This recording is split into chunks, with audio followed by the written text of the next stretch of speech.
Assalamualaikum warahmatullahi wabarakatuh.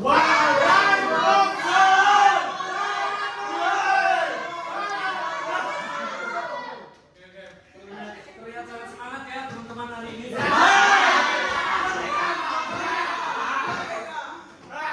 Ya, yang depan lumayan semangat terlihat. Gimana yang belakang? Semangat. Nah, siapa ketua kelasnya hari ini? Ica. Oke, Ica. Berapa temannya yang nggak masuk hari ini? Ayo. Masuk semua. Luar biasa teman. Nah, sebelum kita masuk ke materi, kita berdoa dulu nanti dipimpin sama ketua kelasnya. Silakan. Oke teman-teman, sebelum kita mulai pelajaran, mari kita berdoa menurut agama dan kepercayaan kita masing-masing.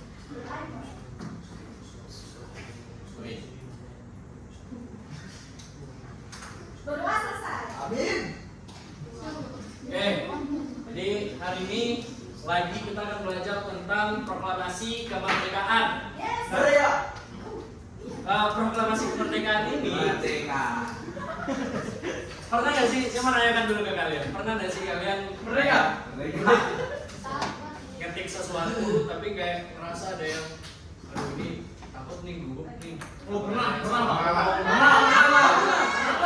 Nah, aku mau ceritain. Iya lah, silakan silakan. Macam dosen. Bukan. Tapi kita sih semua ya. Saya mau ini Pak. Kemarin sih Yanti. mau kurban Pak. Yanti. Saya nama dulu ya. Saya mau kurban Pak. Jadi saya tuh salah. Sebenarnya memang salah saya Pak. Saya bilang saya mau beli bapaknya. Kurang sapinya Pak, sapi bapaknya. Jadi saya mau beli bapaknya. Gitu Pak. Iya, iya. Tangan dulu, betul.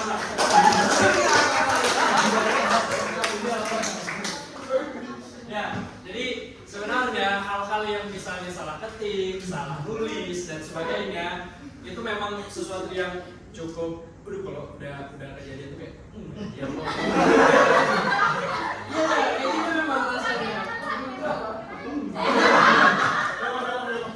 Nah, hal seperti itu kalau begitu dipikirkan sekali waktu gara-gara mau proklamasi kemerdekaan. Jadi bayangkan kalau aja misalnya orang-orang yang menyusun naskah proklamasi itu agak sulit untuk misalnya dulu ini nanti salah tulis lagi, salah bacakan lagi, salah buat narasinya. Nah, kurang lebih begitu saat proklamasi kemerdekaan. Kita masuk ke pendahuluan dulu ya. Ini Indonesia lahir dari momen ini. Proklamasi kemerdekaan Indonesia merupakan peristiwa penting yang menandai lahirnya negara Indonesia sebagai bangsa yang merdeka dan berdaulat. Peristiwa ini tidak terjadi secara tiba-tiba, melainkan melalui proses yang panjang, penuh dinamika dan melibatkan berbagai tokoh serta peristiwa penting. Nah, begini ya teman-teman. Perlu diketahui bahwa Jepang itu sudah kalah dari tahun 1942. Cuma Jepang itu masih bisa di Indonesia sampai tahun 1945 itu karena propaganda.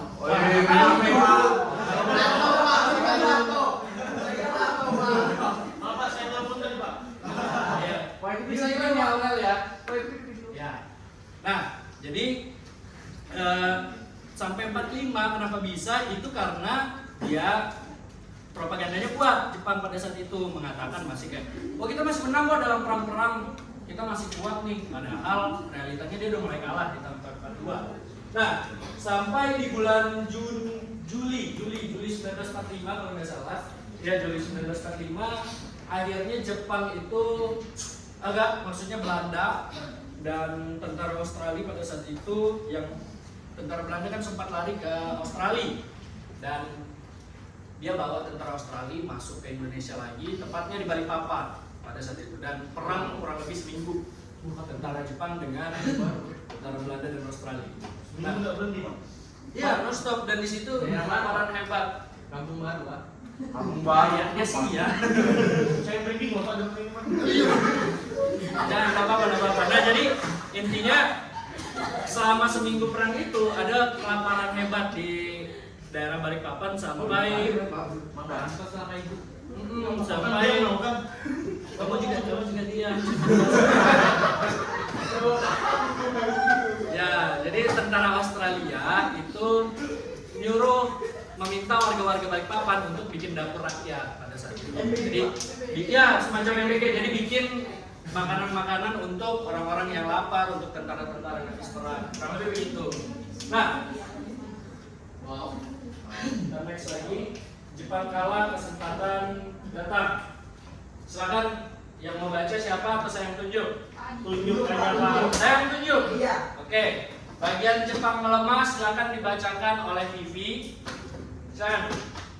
Jepang melemah. Di akhir Perang Dunia Kedua, posisi Jepang sudah sangat terdesak dan ini menjadi tanda bahwa kekuasaan Jepang di Indonesia dinamakan bertahan lama.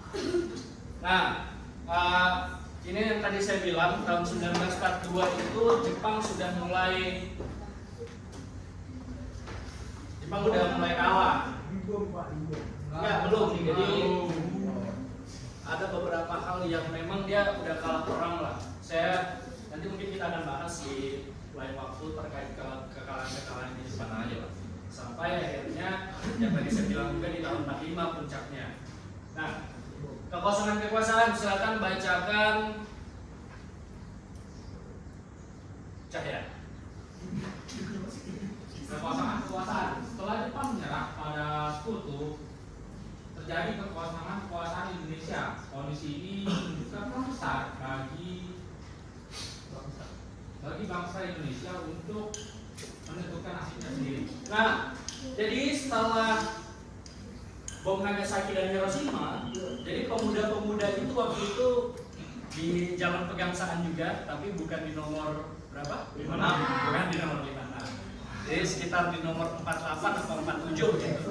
Mahasiswa-mahasiswa pada saat itu, kalau nggak salah mahasiswa kedokteran, dia diskusi di labnya karena mendengar berita dari siaran Australia kalau Jepang itu udah dibom dan kalah. Itu tanggal 15 Agustus dia dengar. Wow. Sampai akhirnya pada 15 Agustus golongan muda dan golongan tua itu bertemu. Nah, jadi setelah bertemu ada perdebatan sedikit bahwa ternyata golongan muda mau merdeka cepat. Kita harus cepat-cepat nih mendeklarasikan kemerdekaan karena Cepat Pak. Lumayan cepat, harus lumayan cepat untuk dimerdekakan karena momennya pas banget. Dan Jepang juga udah mulai kelihatan melemah. Ada yang di poin yang dibacakan TV tadi. Dan pada akhirnya golongan tua nggak sepakat akan hal itu awalnya. Dia bilang, ya golongan tua nggak sepakat pada akhirnya di awal-awal ya. Awal-awalnya dia bilang bahwa kita kayaknya harus hati-hati deh sampai golongan muda kayaknya butuh bantuan untuk melakukan nanti yang saya ceritakan dengan tentara peta pembela tanah air. Nah, iya Rahman. I know. Oke, Rahman tolong bacakan momen yang tak boleh terlewatkan. Momen yang tak boleh terlewatkan Pak. Para tokoh Indonesia menyadari bahwa situasi ini adalah kesempatan langka. Karena itu muncul dorongan kuat untuk segera memproklamasikan kemerdekaan. Ya, yang tadi saya bilang juga. Jadi momen yang tak terlewatkan adalah ketika pemuda-pemuda mendengar dari siaran Australia kalau Jepang itu udah kalah.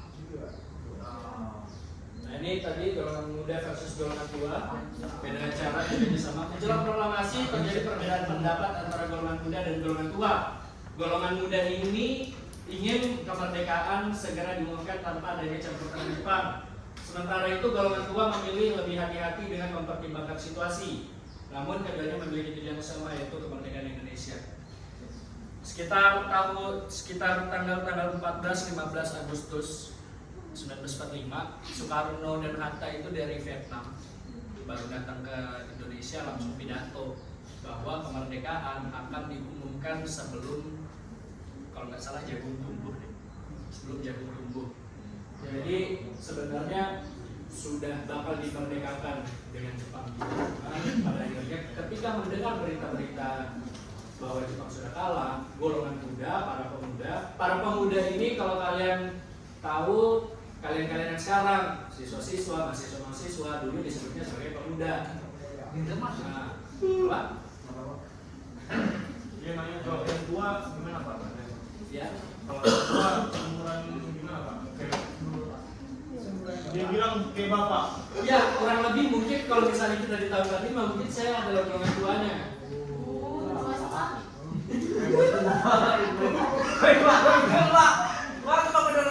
Bukan jangan teriak loh. Ya, bagus Rama. Itu udah temannya Rama ya. Siap bapak. Oh kan juga jangan berisik-berisik kok gak.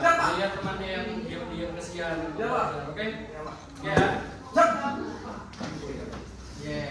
Yang diganggu teman coba.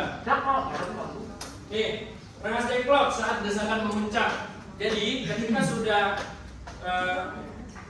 bekerja sama dengan tentara-tentara, pada akhirnya para pemuda waktu itu datang ke rumahnya Soekarno untuk menculik. Saya tidak mau bilang mengamankan ya, karena itu pakai senjata dan walaupun agak-agak ciut, para pemuda waktu itu agak-agak ciut ketika bilang, Pak, kita harus merdekakan. Enggak bisa, sabar dulu, nanti takutnya bakal ada Jepang lagi dan lain-lain, hal-hal yang buruk terjadi. Jadi siapa cuma enggak. Pokoknya sampai para pemuda itu agak ciut gitu, sampai akhirnya udah ikut aja. Di bawah akhirnya waktu mau sahur, waktu itu bulan puasa, Agustus bulan puasa. Jadi ketika mau sahur itu diculik dan sampai pada saat Hatta juga ikut, singkat cerita Hatta juga ikut, ketika masuk ternyata ada Bung Karno juga kan. Waduh. Nah, ketemuan kayak gitu. Nah, sampai dibawa ke Rengas Dengklok. Enggak, sampai nanti sahurnya kalau nggak salah di Rengas Dengklok. Perbedaan pendapat antara golongan muda dan tua akhirnya memuncak dalam peristiwa Rengas Dengklok. Golongan muda membawa Soekarno dan Muhammad Hatta ke Rengas Dengklok untuk mendesak agar proklamasi segera dilakukan. Peristiwa ini menjadi langkah penting yang mendorong percepatan proklamasi kemerdekaan Indonesia. Nah, ya, nanti, oh ya teman-teman, ini adalah Rengas Dengklok nih. Ini nama tempatnya adalah Rengas Dengklok. Gazebo Pak ya? Apa? Gazebo. Iya, saya nggak sih Pak? Iya, kayak rumah Rama loh. Iya lagi. Kontrakan. Oh iya. Ya, ini merumuskan kemerdekaan. Setelah kembali ke Jakarta, para tokoh segera menyusun teks proklamasi. Perumusan dilakukan dengan cepat di rumah Laksamana Maida oleh Soekarno dan Muhammad Hatta. Tapi sebenarnya ada tokoh-tokoh lain kayak Said Timalik dan lain-lain, ada Darussan juga. Teks tersebut disusun secara singkat namun memiliki makna yang sangat penting bagi Indonesia. Nah, ini adalah ketika momen-momen merumuskan kemerdekaannya, dan ini juga ketika merumuskan. Nah, apa yang terjadi ketika perumusan kemerdekaan, merumuskan naskah kemerdekaan itu, ada sesuatu hal yang cukup menjadi makna yang toleran banget lah. Laksamana Maida ini kan sebenarnya dari Jepang, dan pada akhirnya ketika jadi Laksamana Maida ini dia teman dekat sama tokoh-tokoh Indonesia. Nah, tokoh-tokoh Indonesia itu minta tolong ke Laksamana Maida untuk pinjam ruangan pada saat itu. Jadi ketika dipinjamkan ruangan, Laksamana Maida bilang udah dipakai aja dulu, dan dia akhirnya cabut keluar rumah. Keluar ruangan tersebut dipinjamkan, boleh aja pakai aja semau kalian, karena Laksamana Maida itu merasa bahwa dia ngikutin perjuangan Indonesia itu sebelum Jepang bahkan masuk ke Indonesia, dan akhirnya juga perjuangan Indonesia itu dia suka Laksamana Maida. Nah, Laksamana Maida pun juga membuatkan sahur pada saat itu. Kalau nggak salah, ya buat orang-orang yang bikin sushi. Bukan sushi, waktu itu masih roti atau apa gitu. Sushi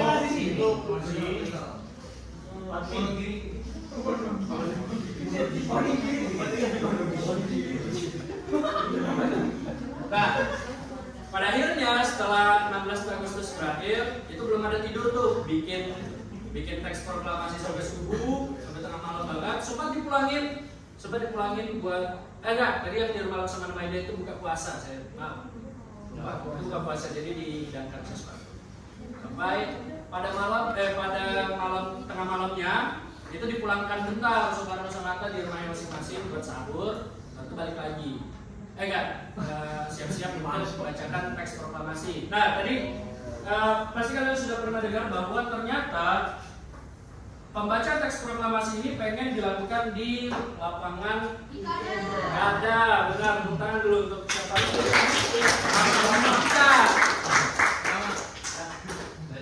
Nah, tapi ternyata Jepang itu banyak di sana sampai akhirnya udahlah di rumah Soekarno aja. Dan pemuda-pemuda saat itu bikin buat nih sebarkan tentara-tentara peta di sekitaran rumah Bung Karno, kalau ada apa-apa perang aja sekalian. Jadi orang-orang pada sibuk pagi 17 Agustus tuh. Soekarno demam karena begadang. Iya. Dia demam dan akhirnya orang-orang pada sibuk, ada yang ngambil tiang, nyari tiang, padahal ada tiang juga di rumah Soekarno. Yang lain sibuk banget waktu itu. Dan pada akhirnya pembacaan teks proklamasi dilakukan. Pada hari Jumat 17 Agustus 1945 pukul 10 pagi di Jalan Pegangsaan Timur nomor 6 Jakarta, Soekarno dengan didampingi Hatta membacakan proklamasi kemerdekaan Indonesia. Hal yang menariknya adalah waktu itu Soekarno itu pengen gak mau bangun dari tidurnya kalau Hatta belum datang. Jadi dia tunggu Hatta datang baru dia siap-siap. Siapa yang kayak gitu temennya? Oh iya, silakan. Andi sering kayak gitu. Iya. Apa? Sering siap-siap kalau baru didatengin. Iya Pak, betul. Iya kayak gitu ya.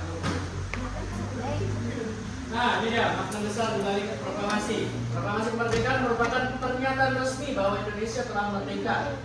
Selain itu, proklamasi juga mencerminkan hasil perjuangan panjang bangsa Indonesia dalam meraih kemerdekaan. Ada yang ditanyakan teman-teman? Pak.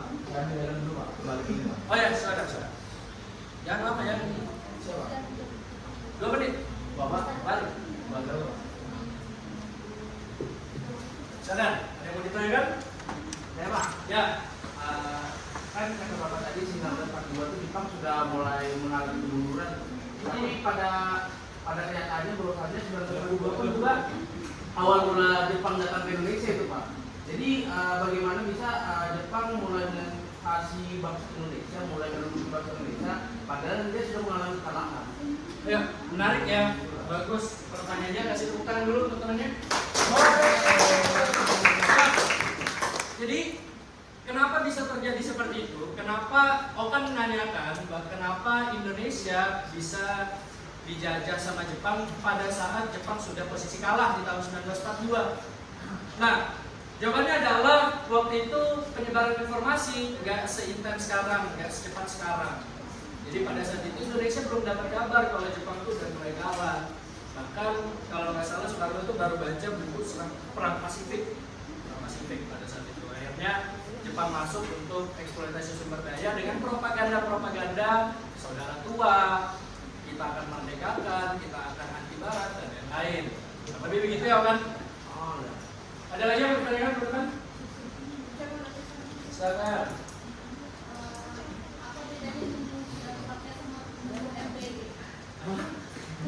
Kemudian rakyat sama kemudian BG, itu kan kita sama rakyat kan sama BG. Nah perbedaan dulunya dong. Beda dong. Saya nggak tahu ya kalau itu sih beda secara spesifiknya karena enggak. Jadi kacang-kacangan, roti-rotian tuh ada waktu itu.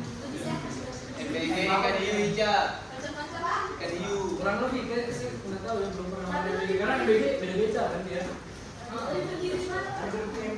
Kayaknya lebih bergizi yang sekarang harusnya.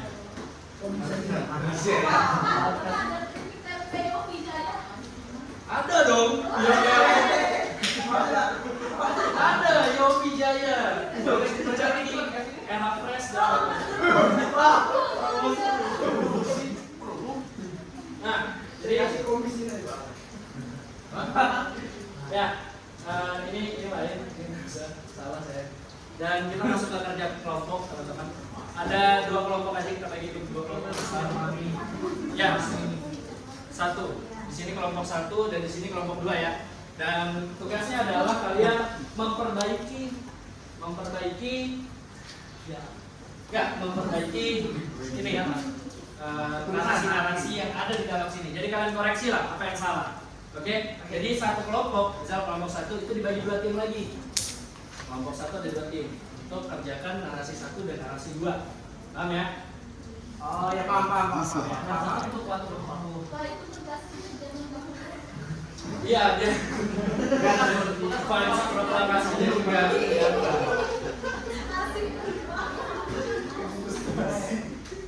Silakan dipoto dulu kelompok 1.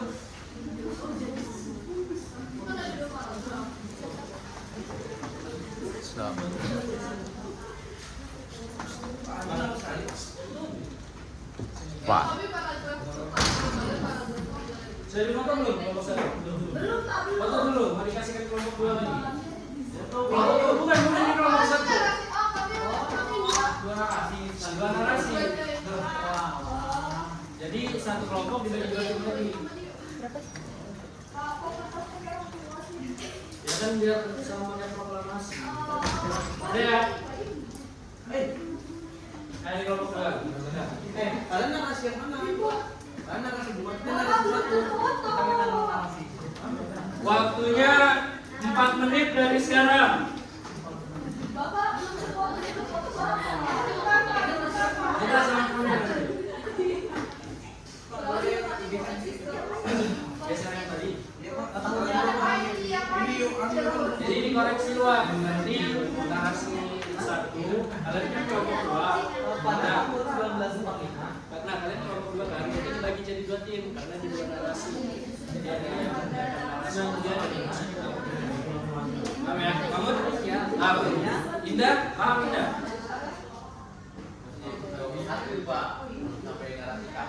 Ini silakan. Tadi sudah difoto Pak sama Ami loh. Pak, Okan Pak, foto-foto Pak. Ada dulu loh, Padahal kan udah janji loh. Ini Pak, mau Kalian udah apa kan? panggil orang tuanya Pak. panggil orang tuanya. YB.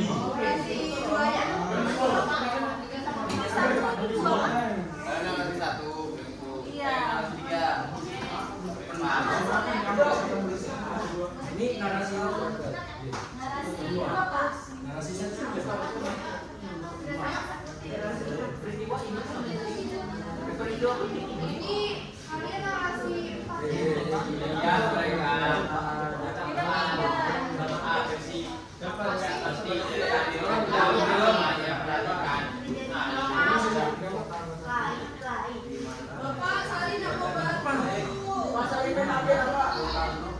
Mana siapa yang main HP?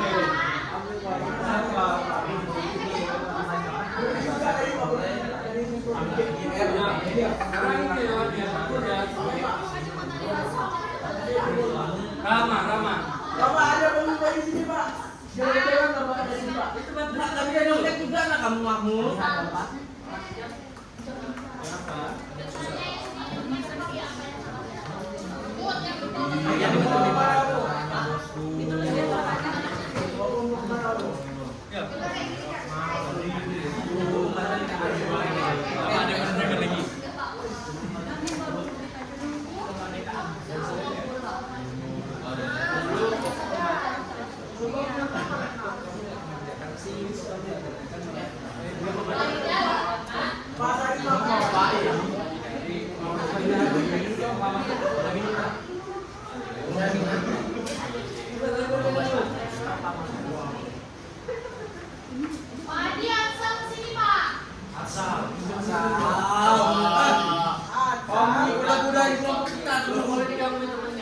Iya, maaf Pak. Dia juga sama kelompok kami Pak.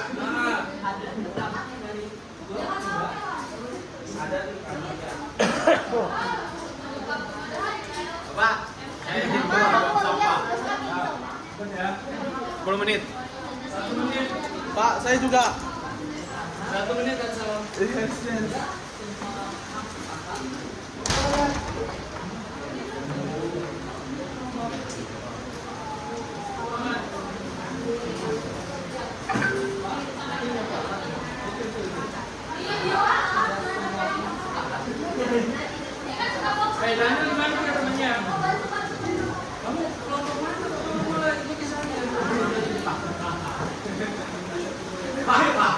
jadi guru dia mau jadi guru.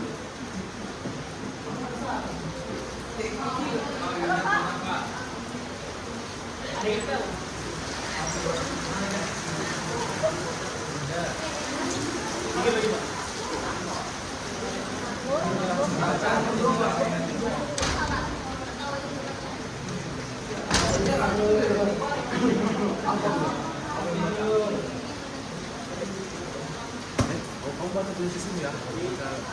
Kita tahu kalau jawabannya salah baca Mas. Itu kan yang kalau salah.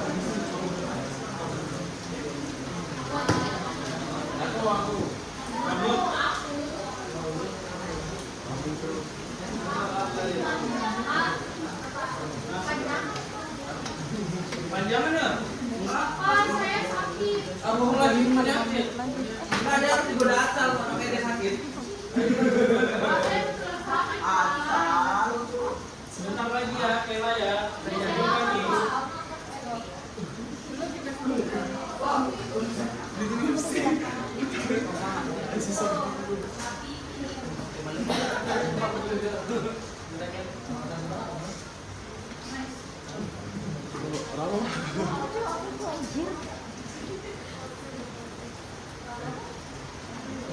Pak, teman kami bilang pamit coba.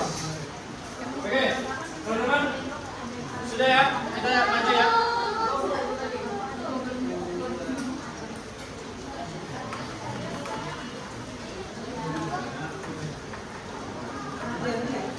Jadi, aku tahu kamu yang baca. Sudah? Tambah satu. Kok ini tuh pamit kan? Ambon.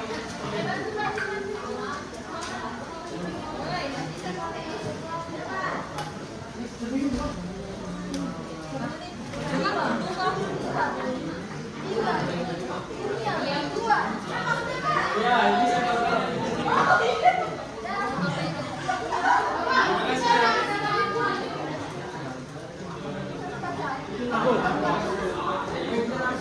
Sudah?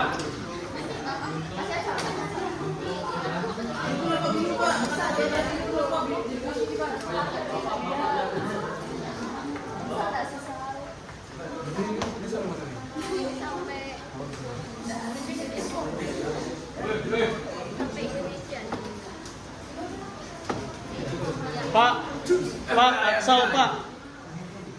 Pada di bawah ini, Pak. Pak, duduk kamu. Kamu duduk. Kamu bawa senjata api, Pak. Dia mau bambu, Pak. Dia mau bambu, Pak. Pak, mau tendang, mau patah.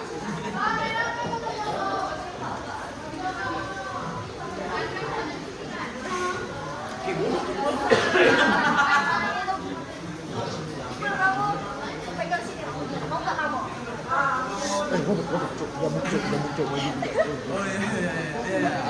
Belum 2 3 nih.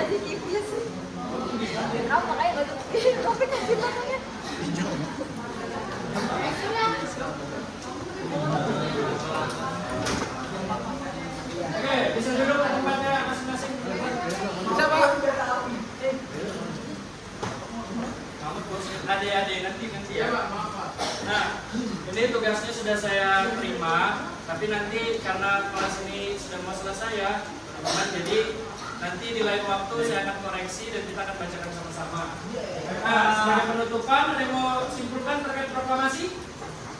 Atau saya yang tunjuk? Tadi yang paling perhatikan adalah Kela. Kela kan Kela? Simpulkan aja, sedikit.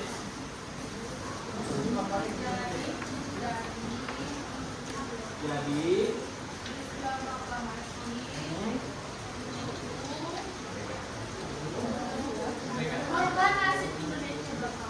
coba nasib Indonesia.